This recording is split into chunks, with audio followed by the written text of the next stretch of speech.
Good evening, salam namaste to each and everyone. Welcome again to our beloved Dada's Backflower Remedy Learning Series. In fact दादा होते अभी तो जैसे मैं और सोनल मैम बात कर रहे हैं कि अभी वो चालू कर चुके होते।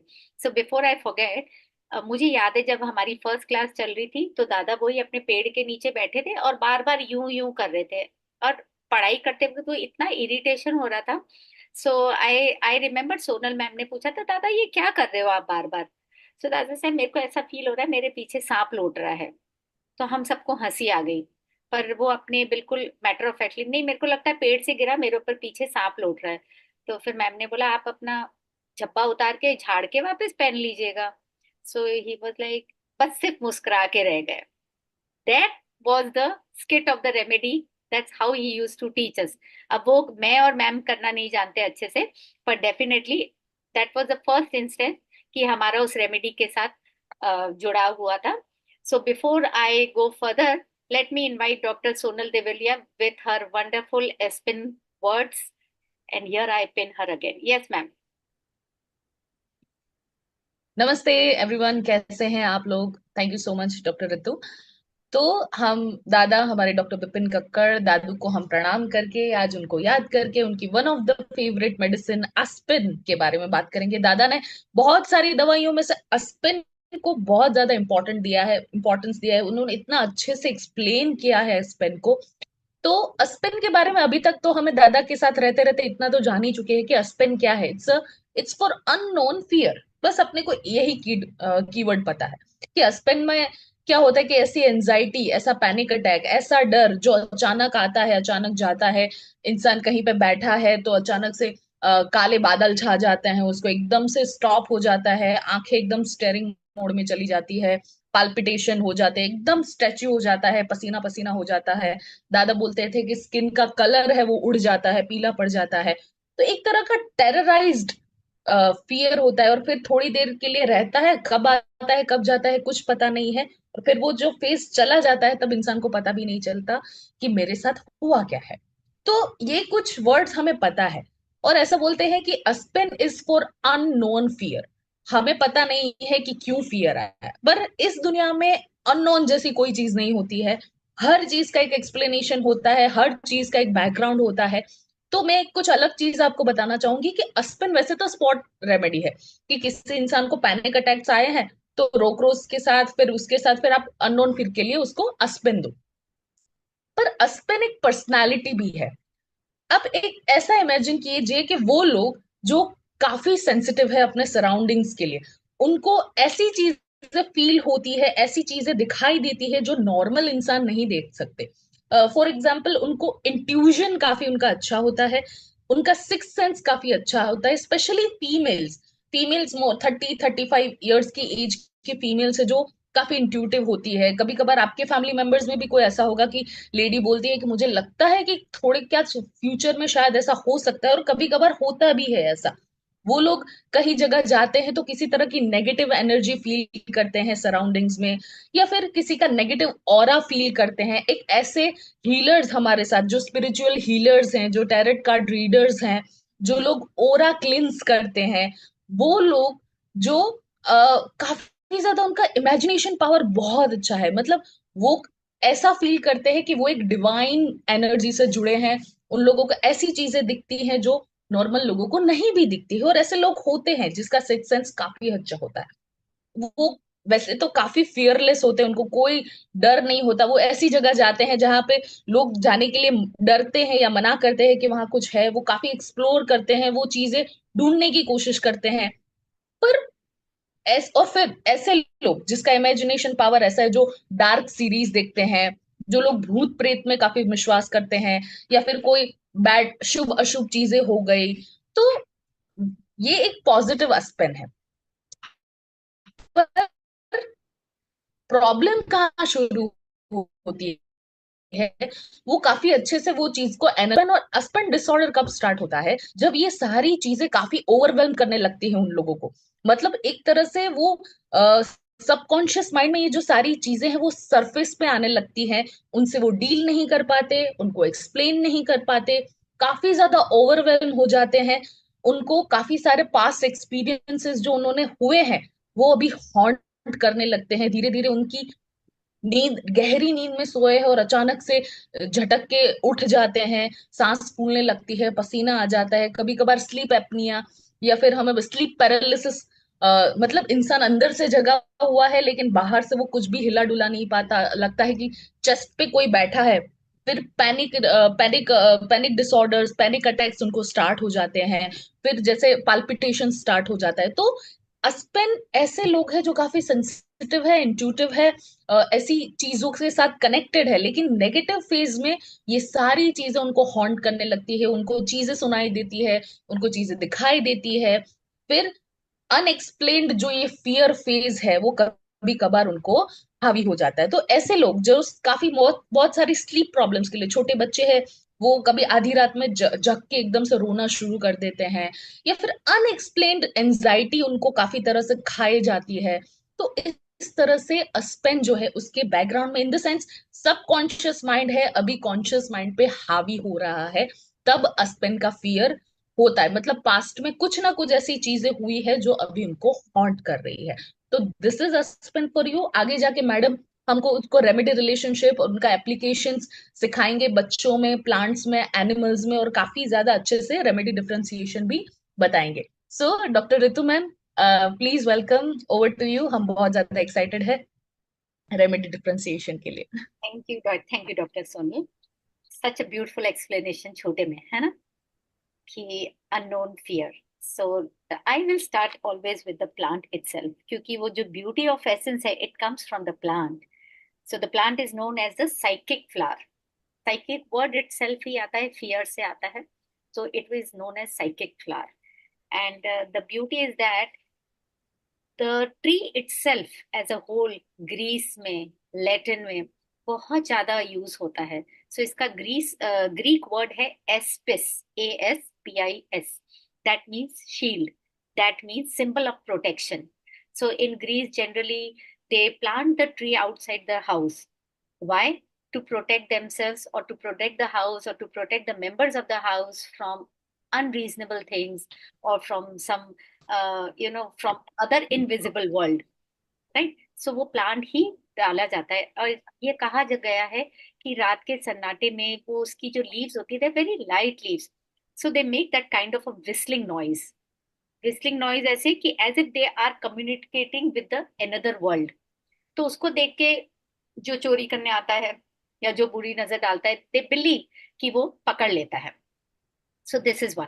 एक लैटिन वर्ड है इसका, tremula, that means trembling, shaking, right? So negative aspen is trembling, shaking. और एसेंस देने के बाद इसकी ब्यूटी बढ़ जाती है सेल्फ रिलायंस में, या हम बोलते हैं ना कि सेल्फ रेस्टोरिंग काम में, उसके अंदर बढ़ जाती है।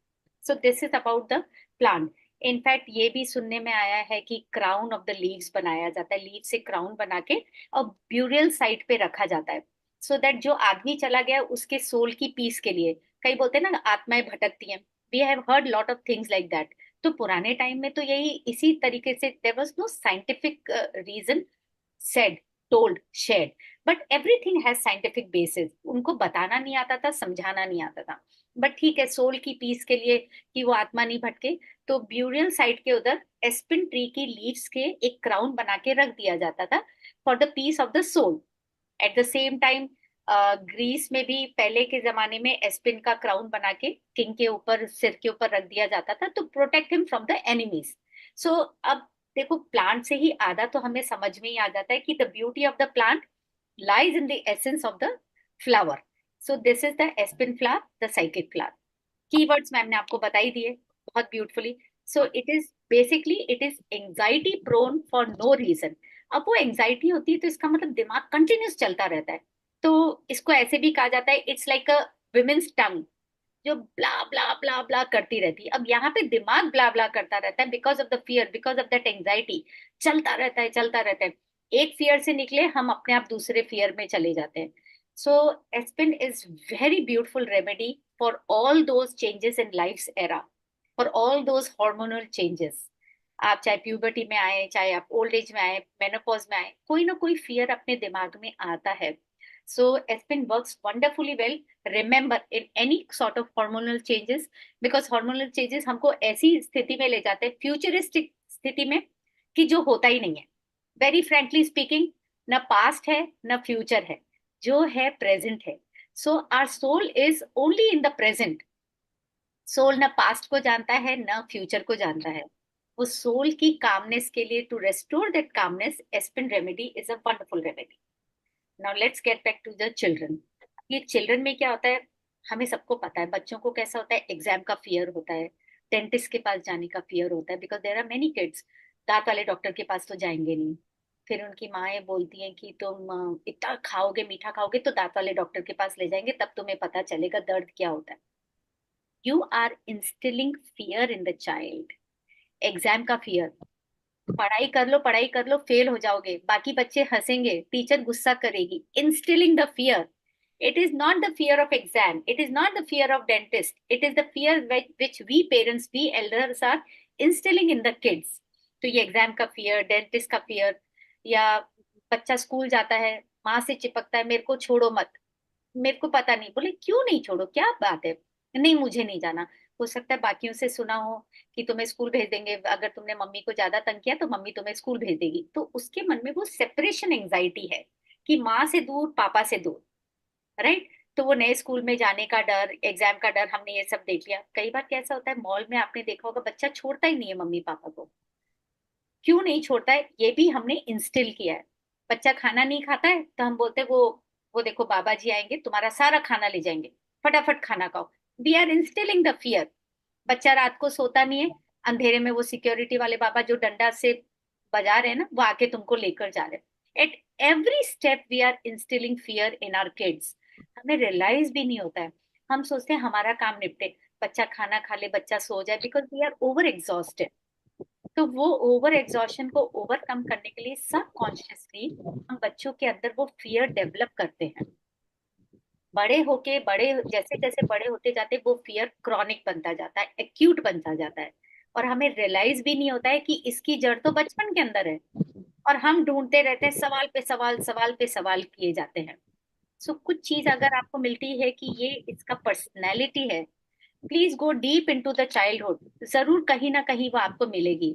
या फिर कई बार कैसा होता है, डिफरेंस बिटवीन प्रेग्नेंट वुमेन है, हमेशा वो फियर में रहती है, मेरे बच्चा फिजिकली साउंड हो, मेंटली साउंड पैदा हो, हाथ पैर सलामत हो, मैं उसके लिए कुछ भी खाने को तैयार हूँ, मैं बीमार नहीं पड़नी चाहिए. This is everything is anxiety. वो बोलते हैं ना, एक औरत की ब्ला ब्ला वाली टंग, एंजाइटी चलती रहती है दिमाग में. Again that mother is instilling that fear in the unborn child. उसके अंदर वो इंस्टिल कर रही है फियर, ना चाहते हुए भी वो इंस्टिल कर रही है. अगेन आई रिपीट, इसीलिए पहले बोला जाता था कि अच्छी किताबें पढ़ो, अच्छे भजन सुनो, अच्छे लोगों की संगत में रहो, और पूरा भरा पूरा परिवार होता था, सो दैट इंसान का, उस औरत का दिमाग इधर उधर नहीं भटके. And there so many people in the house to make her happy, to feel her protected. Yes, we are all there with you. तो वो फियर भी वो अनबॉर्न बच्चे में नहीं डालेगी. सो आई एम नॉट सेइंग कि अब भाई इतना भरा पूरा परिवार कहाँ से लाए. It's just a way of saying that you have to be very helpful to a pregnant woman. You have to be very understanding कि उसको किसी भी तरह की तकलीफ नहीं हो, और उसको शांति लाई जाए, उसकी एंजाइटी मोड पे वर्क किया जाए. ये तो हो गया, हमें बच्चों के साथ हमने देख लिया कि कहाँ हम इंस्टिल करते हैं बच्चों के अंदर fear. Now let's go to animals. बहुत ब्यूटीफुल है ये. हमने सुनामी पे, मैं अब रिलेट कर सकती हूँ कि सुनामी जब बॉम्बे में आया था, आई वॉज इन बॉम्बे. सो क्या होता है, it is specially for those all the animals, जो एनिमल्स होते हैं ना, स्पेशली पेट डॉग्स होते हैं हमारे, या कैट्स होती है, they are very edgy, they are spooky. उनको पहले से भान होने लगता है कि कुछ होने वाला है, something wrong is going to happen. Even during the tsunami times, many a times there were many pet dogs who were howling जोर जोर से, एंड दे वर सो एजी, इधर भाग रहे थे उधर भाग रहे थे, because they have this six sense very strong that something is going to happen. That's a positive thing. Something is going to happen. लेकिन वो अंदर तो उनकी एंजाइटी है, अंदर तो तकलीफ है. तो आप एस्पिन दीजिए. ये एक छोटा एग्जाम्पल है, और भी बहुत सारी चीजें होती है. फॉर एग्जाम्पल, कैनल्स होते हैं, या जहाँ पे काउ शेल्टर्स होते हैं, वहां पे भी इनको समझ में आ जाता है कि बस ये काउ बीमार है, या ये dog is not well, so that is going to put to death. So they get this idea that yes, I am the next one. So वो भी एंजाइटी है, वो फियर है. जहाँ इतने सारे होते हैं, जानवर होते हैं, उनको पता होता है कि आज इसका नंबर है, कल मेरा नंबर आएगा। That sort of an anxiety they are living into. और उस एंजाइटी से वो भी, उनके भी हार्मोनल इम्बैलेंसेस होते हैं। वही दूध हमारे बच्चों में आता है, वही दूध हम पीते हैं। So everything is well connected, everything is well connected.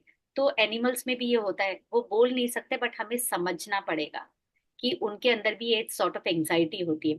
कई बार कैसे होता है कि एक एंजाइटी और होती है कि जब पेट होता है ना, उसको बाकी बाहर के जानवरों से कोई लेना देना नहीं होता है, उनको नहीं मालूम होता है कि वो लोग राउडी होते हैं। तो आप कभी भी कोई बात देखोगे कि एक पेट को लेकर कोई जा रहा है, तो दूसरे जब बाहर के कुत्ते या दूसरे जब जानवर हाउल करना चालू करते हैं ना, वो दुबक जाता है अपने मालिक के पीछे। That's sort of an anxiety, because the animal doesn't know how to react to the situation, क्योंकि वो तो प्रोटेक्टिव एनवायरमेंट में रहा हुआ है। So there are many kind of fears. आपने कभी नोट किया होगा कि कैट होती है, it gives that kind of, बोलते हैं ना, it leaves in the air very strangely. कभी देखा है? बहुत ऊंचे से कूद जाती है और हमको लगता है अब ये गई, बट कैट्स नहीं, कुछ नहीं होता है, but they leave very strangely. That is again anxiety, that is again a fear. So animals के अंदर वो फियर इतना होता है, वो बेजुबान बोल नहीं पाते। There is somewhere you need to understand कि ये क्यों इधर उधर स्पूकी हो रहा है, why they are becoming so edgy. तो understand the animal, understand the pets, और इनको देने में कोई नुकसान नहीं है, राहत ही मिलेगी। सो this is all about animals and plants. एक चीज और है physically, let's understand physically symptoms क्या दिखते हैं अपने को। इंसान, मैम ने जैसे बोला पेल्पिटेशन, तो शिवरिंग होएगी, पैराफंक्शनल साइंस होते हैं, क्विवरिंग होएगी, झंझनाट होएगी, और बोलते हैं ना नमिंग सेंसेशन होती है। जिनको इतना एक्यूट और क्रॉनिक फियर होता है ना, जब ऐसे ही होता है कि मेरे पीछे कुछ है, तो आप नोट करोगे वो हिल रहे होते हैं, क्विवर कर रहे होते हैं, नमनेस हो जाती है सब। जो भी नर्व एंडिंग्स होगी वो इतनी नम हो जाएंगी कि उनको फीलिंग ही नहीं होगी। So the body quiver sensation होता है, शडरिंग होता है। कभी कभी एक वॉबली सेंसेशन होता है पेट में, पेट बहुत दर्द नहीं करता है, बट वो फियर के मारे जो एकदम है ना, आपको ऐसा लगता है वो पेट कहीं पिट के अंदर चला गया। दैट्स अ स्ट्रेंज सेंसेशन होती है। और फिर कभी कभी कैसा होता है कि इतनी सडन सेंसेशंस होती है, आप एकदम नम हो जाते हो, जैसे मैम ने बोला बिल्कुल ब्लैंक हो जाते हो, मसल्स टाइट हो जाती है बॉडी की। And this is a documented fact कि जैसे ही आपकी फियर में मसल्स टाइट हो जाती है, बॉडी टाइट हो जाती है, there is a strange inflammation in some or the other part of the body which you are not able to explain. कई बार आप डॉक्टर को बोलते पता नहीं है मेरे, एकदम से स्वेलिंग आई और एकदम से गई। Many a times you will hear the patient से। तो फिर आप सोचते हो अच्छा ठीक है, पानी की कमी होगी या पानी ज्यादा होगा बॉडी में। वी स्टार्ट रिलेटिंग, आपकी किडनी कैसी है, आपका लिवर कैसा है। पर जब बोलते हैं ना कि एकदम आया, स्वेलिंग आई और चली गई, try and take the history कि ऐसा क्या हुआ था, कुछ आपको कोई चीज से डर लगा। That is a way of asking. But अगर सडन इन्फ्लेमेशन हो रहा है विदाउट एनी रीजन और सडनली चला जाए, it has got to connect with your fears, any kind of fear, but that has to be some connection. तो ये sensations होती है। बीपी एकदम तेज हो जाएगा आपका, आपका जैसे मैम ने बोला कि रंग उड़ जाता है, तो दो dark circles, sweating, haunted look, basically it is a haunted look. चेहरे का रंग उड़ जाना is sort of an haunted look, because it's not a normal look, right. वो हॉन्टेड लुक होता है। एक्सेसिव स्वेटिंग हो जाएगी, हाथ पैर एकदम सुन हो जाते हैं, बहुत स्वेटिंग होने लग जाती है, बीपी एकदम आपका तेज हो जाएगा। और ये सब चीज में क्या होता है, इंसान स्पेशली बच्चे स्लीप वॉकिंग करते हैं, स्लीप टॉकिंग करते हैं, और फिर हम देखने वाले को डर लगता है, पर हमें ये नहीं समझ में आता है कि उनका दिमाग कंटिन्यूस एक औरत के जवान की तरह चलता जा रहा है, और नींद में भी चलता जा रहा है। That is one reason they sleep talk, they sleep walk.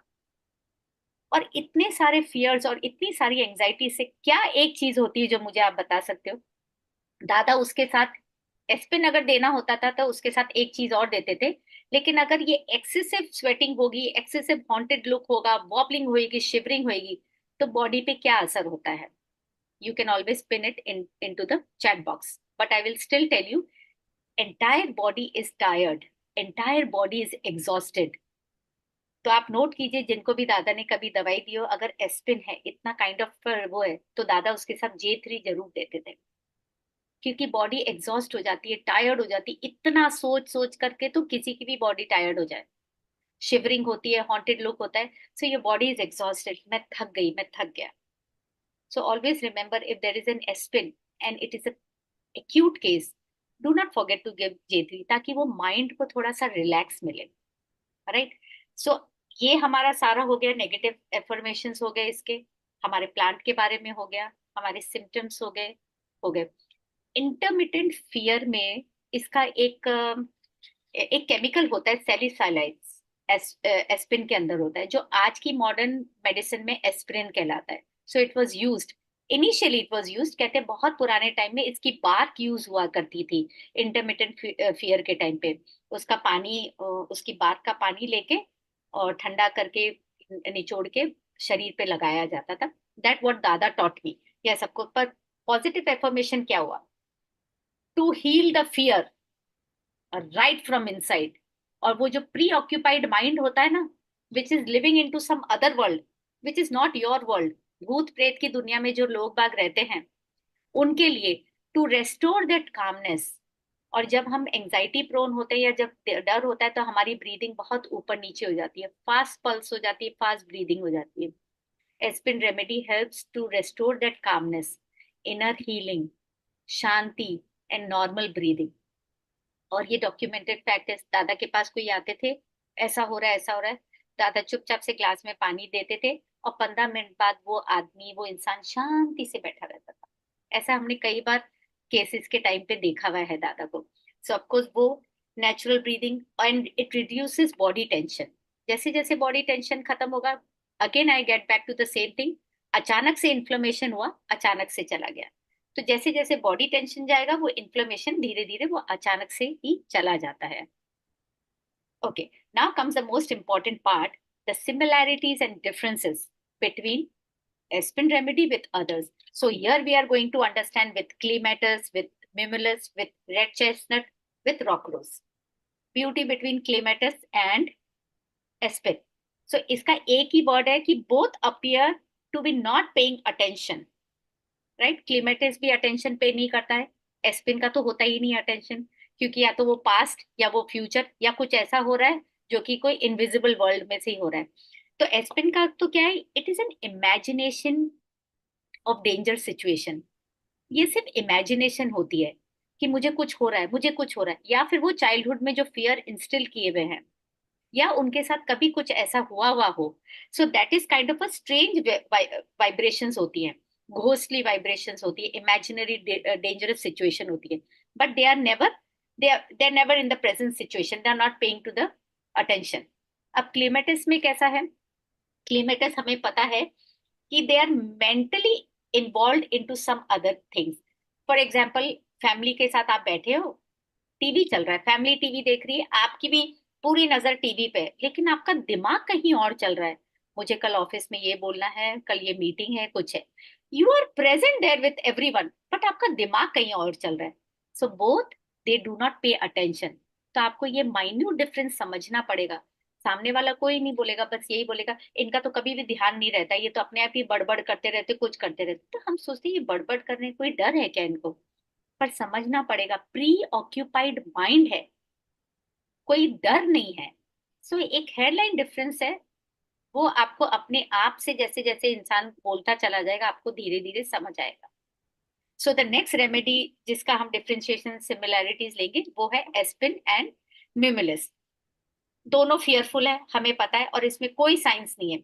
Unknown fear and known fear, so we will not get into the details of that. वो वेल अवेयर फियर है, हमें पता है कि मुझे ये फियर क्यों है म्यूमिलिस में। Next is aspen and red chestnut. इसको डिफरेंशिएट करना एक another level of next to impossible है। दोनों में क्या होता है, they both are not able to keep clear boundaries. Now in clear boundaries I explain exactly the way Dada explained to me. Aspen वाले जो होते हैं, okay we have just 10 minutes, we can just cover it up. एक बार मैं इसको close कर देती हूँ। एस्पिन में क्या होता है, aspen personality is open to the outside influence. जो ऊपर का इन्फ्लुएंस होता है, बाहर का इन्फ्लुएंस होता है, उसमें कोई बाउंड्री नहीं होती। वो किसी भी लेवल पे डर सकते हैं, किसी भी लेवल पे वो सोच सकते हैं, and that is so unconsciously, they do it unconsciously. तो वो जो स्ट्रेसफुल, एक इसका बेस्ट एग्जांपल है stressful environment of the mall, जैसे हमने अभी डिस्कस किया बच्चे के साथ। अब रेड चेस्टनट में कैसा होता है, they are well aware of their own needs. मेरी ये नीड है, लेकिन मेरा जो ये डर है, मैं ये प्रोजेक्ट कर दूंगी किसी और पे। मैं बोल दूंगी कि मुझे रचित के लिए, रिद्धि के लिए ये डर है, लेकिन वो मैंने प्रोजेक्ट किया है अपना डर उनके ऊपर। डर मेरा ही है। फिर हम कई बार बोलते हैं आप रेड चेस्टनट है क्योंकि you are more worried about your near and dear ones. ऐसा नहीं है। आप उनसे पूछेंगे, बचपन में जाएंगे या डिटेल में जाएंगे, अंदर तक जाएंगे, आपको पता चलेगा ये उनका खुद का डर है, जो उन्होंने प्रोजेक्ट किया है अपने बच्चों पे, क्योंकि एक्सेप्टेंस नहीं है। You are not ready to accept, you are not honest with your self. और हम दे देते हैं रेड चेस्टनट, पर कई बार होता है वो aspen. So there a hair line difference. ये वाला होता है they are open to outside influence. Red chestnut होता है they are aware of their needs, but they project it on their near and dear ones. That's it. That is very psychological thing. मेरा डर नहीं है, because एक घर की वो जो बोलते हैं ना माँ होती है, she wants to be one and all perfect person, perfection to a level कि मेरे को कोई चीज का डर भी नहीं होता है, I am just worried about you. तो वो एक्सेप्टेंस ही नहीं होती कि मेरे अंदर भी तो कोई डर है। And the last is aspen and rock rose. Again हम इसको टेरराइज बोल सकते हैं, लेकिन एक हेयरलाइन डिफरेंस है।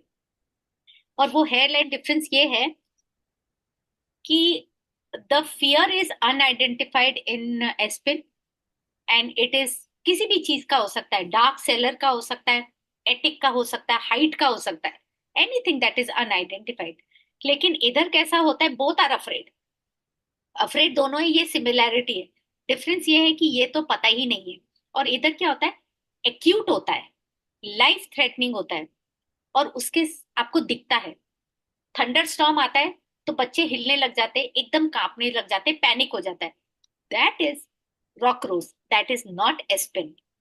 मैं ये बोल सकती हूँ कि मुझे है ना वो भूत से डर लग रहा है, मेरे पीछे सांप लौट रहा है, एक सांप सामने आ जाना और शडर करना, देर इज अ डिफरेंस। लेकिन समझाने वाला समझा नहीं पाता है। वो ये बोलता है कि नहीं, मुझे, आई एम टेरिफाइड, मुझे इतना बड़ा डर है, क्योंकि वो क्रॉनिक हो चुका है, बचपन का है। तो वो इतना क्रॉनिक हो चुका है कि वो उसको रॉक रोज की तरफ ले जा रहा है। लेकिन हेयर लाइन डिफरेंस आपको समझना पड़ेगा कि एंटायर बॉडी को पैनिक होता है।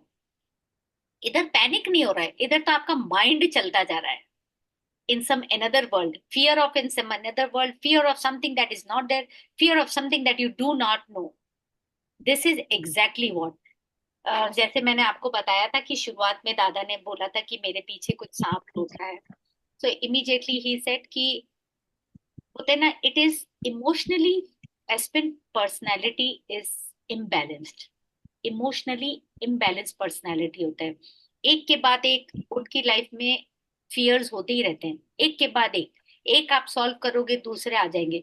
क्योंकि जो एक्यूट है, जो अंदर की गड़ी भी है, जब तक उसको एड्रेस नहीं करेंगे, दे हैव अ हैबिट कि आज मैं इससे डर रहा हूँ, कल मैं इससे डर रहा हूँ। सो it is essential for a therapist, for a doctor, कि मोमेंट आपका पेशेंट एंटर हो रहा है, उसकी वॉक देखिए, उसका बात करने का तरीका देखिए, आंख में आंख डाल के बात कर पा रहा है या नहीं कर पा रहा है, कितनी जल्दी जल्दी बोल रहा है, जैसे अभी कोई मुझे सुन नहीं ले, और धीरे धीरे भी बोलेगा, धीरे मतलब आवाज धीरे। दे डोंट वांट एनीबॉडी, उनको लगता है कि कोई इनविजिबल वर्ल्ड से कोई उनको सुन नहीं ले। आपको उसी में ही समझ जाना चाहिए। एक good therapist should understand how the patient is, entering the clinic, कैसे बैठ रहा है, कितना फिजिटी है, कितना फास्ट बोल रहा है, इधर उधर देख रहा है, आंख से आंख नहीं मिला रहा है। हम लोग जब केस स्टडी करते थे, हम सवाल पे सवाल करते थे, दादा सिर्फ बैठे रहते थे, और 80% टाइम वो एस्पिन निकालते थे। हम सोचते थे कि भाई हर पेशेंट को आप एस्पिन क्यों दे रहे हो, क्योंकि हर पेशेंट डरा हुआ है, वो कहीं ना कहीं बचपन से भी डर आया हुआ है। So that's the beauty of aspen of course. And before I forget, इसकी कॉम्प्लीमेंट्री मैम भी बताएंगी, और मैं भी बताऊंगी कि एक आध थी जो हम कभी बता नहीं पाए थे, इसकी कॉम्प्लीमेंट्री होम्योपैथी रेमेडीज हैं। You can all put it in chat box जो जो भी डॉक्टर्स है, बट इसकी है एकोनाइट, Calibrom, and Ergetum nitricum. And we are ready to take the questions. But yes, ma'am, is there anything else homeopathy से भी related आप कुछ बता सके तो we will be glad. Argentum nitricum एक बहुत अच्छी मेडिसिन आपने बताई है कि इट्स लाइक कि ऑलमोस्ट सिमिलर है एस्पेन से। साथ साथ में एक है स्ट्रेमोनियम और एक है एनाकार्डियम ओरिएंटल करके। ये दो मेडिसिन ऐसी है कि जिसमें इस तरह से पेशेंट काफी ज्यादा बोल सकते हैं कि अंधविश्वास या दूसरी दुनिया से आवाज डिल्यूजनल, और उसको ऐसा लगता है कि मेरे ही दो चीजें अंदर से बाहर मतलब बात कर रहे हैं, यहाँ पे एक एंजल बैठा है, यहाँ पे एक डेविल बैठा है, मुझसे बात कर रहा है। तो ऐसी मेडिसिन रहती है। दादा मोस्टली मस्टर्ड, और मैडम अगर आप बता सके मस्टर्ड और एस्पेन में किस तरह से, क्योंकि मस्टर्ड में भी ऐसा होता है ना कि अचानक से वो डिप्रेसिव और ऐसा बैठ वो जाता है, तो डिप्रेशन में जाता है, अगर आप बता सकते। तो फियर ठीक का है, हाँ। इतना नहीं है, वो डिप्रेशन में जाता है। And we will definitely take all those differences when we reach there. क्योंकि अभी अगर हम मस्ट हाँ, अभी अगर हम एस्पिन से रिलेटेड ही करें, क्योंकि मस्टर्ड में है ना, it is more of a depression. वो डिप्रेशन। डिप्रेशन रिलेटेड फियर होता है कि मुझे कुछ हो जाएगा तो क्या होगा टाइप्स, वो एक अलग ही तरह का होता है। यहाँ पे लाइफ ऑल्टरिंग है, these fears are life altering. Ma'am एक क्वेश्चन पुट अप हुआ है, एक बार देखेंगे।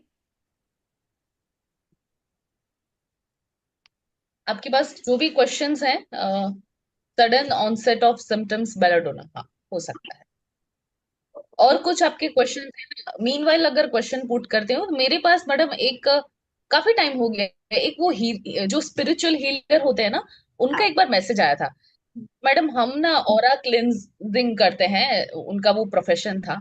तो कभी कभार 1-2 घंटे की थेरेपी के बाद ऐसा लगता है हम काफी एग्जॉस्ट तो हो ही जाते हैं, लेकिन ऐसा मुझे लगने लगा है कि वो जो पेशेंट का जो भी फीलिंग था, जो भी नेगेटिव एनर्जी, जो भी नेगेटिव थॉट्स, वो धीरे धीरे अभी मैं सफर करने लगी। क्योंकि एग्जैक्ट। हमेशा ऐसा नहीं होता है, हाँ, हमेशा ऐसा नहीं होता, लेकिन कुछ इनकाउंटर्स ऐसे होते हैं उन लोगों के कि वो बोल रहा है कि वो काफी ज्यादा मुझे परेशान कर रहा है। वो पेशेंट जो फील कर रहा था शायद वो तो ठीक हो गया है, लेकिन उसकी जो नेगेटिव एनर्जी, उसका ऑरा, उसका थॉट्स, वो सारा अभी मुझे हॉन्ट करने लगा है। तो वो तो अभी बहुत टाइम हो गया, तब तो इतना ज्यादा मुझे नॉलेज भी याद नहीं है था, थोड़ा, तब मैंने मुझे। वो इंसान दादा के पास भी आया था, और ऐसे दो एक जने और आए थे रेकी वाले वगैरह, और दादा हमेशा डिस्करेज करते थे। रीजन क्या होता था, we are still human being. हमें इतनी साइकिक पावर्स नहीं है कि हम किसी को हील कर सके, we are not of that level. पहली बात तो जब हम ये क्लासेस लेते हैं ना, कि चक्र ओपनिंग वाली, it is a very dangerous issue, चक्र ओपनिंग। आप चक्र हीलिंग करिए, आप अलाइनमेंट में आने की कोशिश करिए, alignment with your mind body and soul. I am not talking about the 7 chakras, as in 7 chakras की ऊपर से नीचे। बट अगर आपका अलाइनमेंट होगा, so you can heal your self.